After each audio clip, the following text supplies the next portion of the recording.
कौन सा छोटा काम करते थे फिल्मों में आने से पहले अमरीश पुरी, और कौन सा कीड़ा बॉडी में घुसकर जीभ खा जाता है, और किसके एहसान तले दबे शाहरुख खान, जानकर होश उड़ जाएंगे आपके। और बुर्ज खलीफा में कितनी सीढ़ियां हैं, और कैसे एक सब्जी बेचने वाले ने प्लेन के बिजनेस क्लास में किया एक साल में 50 बार ट्रेवल। जानने के लिए बने रहिएगा अंत तक हमारे साथ। Fact number 12। दोस्तों, बहुत कम लोग जानते कि अमरीश पुरी फिल्मी दुनिया में आने से पहले घर पर जाकर इंश्योरेंस बेचा करते थे। 22 साल की उम्र में वो ऑडिशन देने गए तो अपनी भारी आवाज और लुक्स के कारण रिजेक्ट हो गए थे, लेकिन उन्होंने कभी हार नहीं मानी। इसके बाद वो सरकारी बीमा कंपनी में बतौर क्लर्क काम करने लगे, परंतु उनकी किस्मत में एक्टर बनना ही लिखा था। अमरीश पुरी ने साल 1970 में प्रेम पुजारी से फिल्मी सफर शुरू किया। उन्हें असली पहचान मिस्टर इंडिया के मोगैम्बो के किरदार से मिली। हालांकि उन्हें इस फिल्म में मोगैम्बो वाला रोल आधी फिल्म शूट हो जाने के बाद मिला था। Fact number 11। वैसे तो दुनिया में कई पैरासाइट जानवर, कीड़े और यहाँ तक कि पौधे भी मौजूद हैं, लेकिन साइमोथोआ एक्स इगुआ नाम का एक पैरासाइट चालाकी से सबको पीछे छोड़ देता है। आम बोलचाल में इसे जीभ खाने वाला कीड़ा भी कहते हैं, क्योंकि आमतौर पर मछलियों की बॉडी में घुसकर उसकी जीभ खा जाता है, या फिर ये चुपके से मछली के मुंह में घुस जाता है और उसके खून की नली पर अटैक कर उसकी जीभ को काट देता है। फिर ये पैरासाइट खुद को मछली के मुंह में ऐसे एडजस्ट कर लेता है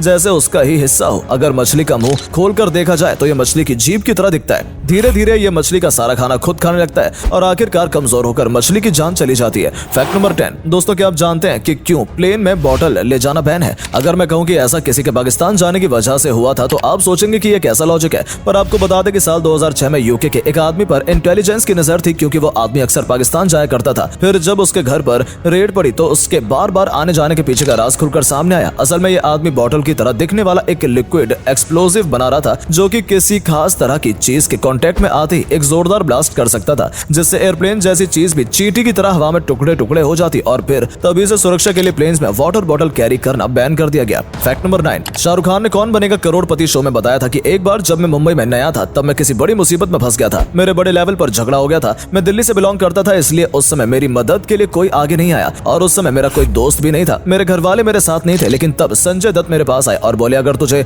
मुंबई में कोई हाथ भी लगाए तो मुझे बताना। तुझे जिंदगी में कुछ भी चाहिए तो मैं हमेशा तेरे साथ रहूंगा। तुझे गाड़ी चाहिए तो गाड़ी रख ले, कुछ भी चाहिए रख लेना। मैं तेरे परिवार की तरह हूँ, तू अकेला नहीं है। मैं तेरी फैमिली हूँ, मैं तेरा भाई हूँ। इसलिए शाहरुख खान आज भी संजय दत्त का एहसान मानते हैं। Fact number 8। जिंदगी जीने के लिए लोग तरह तरह के काम करते हैं, कुछ आसान तो कुछ मुश्किल। वहीं कुछ लोग ऐसे भी काम करते हैं जिसके बारे में जानकर आपके होश उड़ जाएंगे। अमेरिका के रहने वाले रॉबर्ट सैमुअल एक लाइन स्टैंडर है। रॉबर्ट हर हफ्ते लाइन में बस खड़े होकर 80,000 रुपए कमाते हैं, चाहे वो किसी चीज की सेल हो या ऑफर। ये बंदा लाइन में सबसे पहले खड़ा रहता है, फिर बाद में आए किसी व्यक्ति को ये अपनी जगह बेचकर पैसे कमाता है। Fact number 7। हाल फिलहाल में सरकार दिल्ली में ऑड इवन फिर से लगाने की प्लानिंग कर रही है। साल 2016 में दिल्ली में ऑड इवन फॉर्मूला पॉल्यूशन की गंभीर समस्या पर काबू पाने के लिए लगाया गया था। इस रूल के मुताबिक वो गाड़ियां जिसके नंबर प्लेट का अंतिम नंबर ऑड है, यानी कि 13579 है, वो सिर्फ महीने की ऑड नंबर वाली तारीख को अपनी गाड़ी दिल्ली सड़कों पर चला सकते हैं। इसी तरह जिनकी नंबर प्लेट का अंतिम नंबर इवन है, यानी कि 24680, वो महीने की इवन नंबर वाली तारीख को अपनी गाड़ी चला सकते हैं। Fact number 6। अमेरिका के रहने वाले जोनाथन ली रिचेज से बड़े बड़े लोग खौफ खाते हैं, क्योंकि इन्होंने कोर्ट में इतने मुकदमे दर्ज किए हैं कि इन्हें गिनीज वर्ल्ड रिकॉर्ड में सबसे ज्यादा मुकदमा करने वाले इंसान का खिताब मिल गया है। ये बात अलग है कि ऐसा होने के बाद इस बंदे ने गिनीज बुक के खिलाफ भी मुकदमा दायर कर दिया। आपको जानकर हैरानी होगी कि इस बंदे ने अपनी माँ, वाइफ, पुलिस, फ्रेंड्स, यहाँ तक कि कोर्ट में बैठने वाले जज के खिलाफ भी मुकदमा दर्ज करवाया है। Fact number 5। क्या आप जानते हैं कि दुनिया की सबसे ऊंची इमारत बुर्ज खलीफा में कितनी सीढ़ियां हैं? बादलों को चीर कर निकलने वाली 2716 फीट ऊंची इमारत दुनिया भर के लोगों के लिए अट्रैक्शन का सेंटर है। यही नहीं, ये आईफिल टावर से लगभग 3 गुना लंबा है। इस इमारत में 163 मंजिलें हैं और 160वीं मंजिल तक पहुंचने के लिए यहाँ 2909 सीढ़ियां हैं, पर यहाँ टोटल 57 लिफ्ट्स भी मौजूद हैं जो 32.8 फीट यानी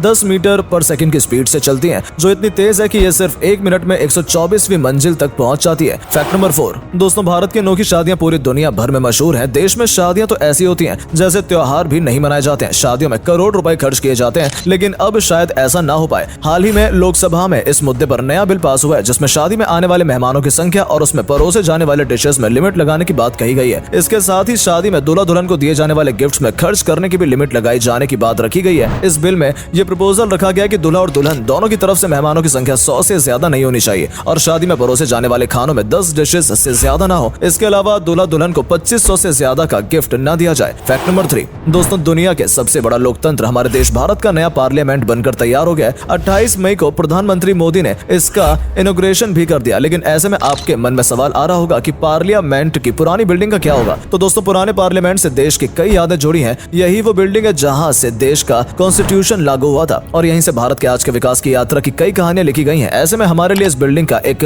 हिस्टोरिकल इंपॉर्टेंस बहुत ज्यादा है, इसलिए सरकार ने फैसला किया कि पुराने पार्लियामेंट हाउस की बिल्डिंग को तोड़ा नहीं जाएगा, बल्कि इसे प्रिजर्व करके रखा जाएगा और उसे म्यूजियम बनाकर विजिटर्स के लिए ओपन कर दिया जाएगा। फैक्ट नंबर 2, दोस्तों 2020 में यूपी पुलिस को एक इन्फॉर्मेशन मिली कि एक सब्जी बेचने वाला प्लेन के बिजनेस क्लास में साल में 50 बार से ज्यादा ट्रैवल कर चुका है। पुलिस ने जब उसे कस्टडी में लिया तो पता चला कि वो व्यक्ति सब्जी से ज्यादा शराब बेच रहा था। इस शराब सप्लाई करने वाले माफिया का नाम समर घोष था। बंदा रहता तो बंगाल में था, पर शराब बिहार में बेचता था। और वो प्लेन में इतनी बार ट्रैवल इसलिए कर रहा था क्योंकि पहली बार फ्लाइट में सफर के दौरान समर घोष की मुलाकात एक एयर होस्टेस से हुई थी, जिसे वो अपना दिल दे बैठा था। इसी वजह से समर ने पूरे 1 साल तक सिलीगुड़ी से दिल्ली तक बिजनेस क्लास में कई बार सफर किया। खबरों की माने तो वो अपने इस इरादे में कामयाब भी रहा और आखिरकार यूपी के बुलंदशहर की रहने वाली एयर होस्टेस ने उससे शादी भी कर ली। इस शराब माफिया की ये लव स्टोरी किसी फिल्मी कहानी से कम नहीं है। फैक्ट नंबर 1, दिल्ली से पटना जा रहे गो एयर के एक प्लेन में साल 2018 को एक ऐसी घटना घटी थी जिससे हर किसी की सांस अटक गई। दरअसल पहली बार हवाई यात्रा कर रहे करीब 20 साल के एक युवक ने टॉयलेट का गेट समझ हवाई जहाज का मेन गेट खोल दिया था। प्लेन नंबर G8 149 में बैठे लोग काफी डर गए थे। वो उस युवक को रोकने की कोशिश कर रहे थे और चिल्ला रहे थे। वहीं युवक गेट खोलने की कोशिश में लगा हुआ था। ये तो गनीमत रही कि हवा के दबाव के कारण गेट नहीं खुला और एक बड़ा हादसा होते होते टल गया।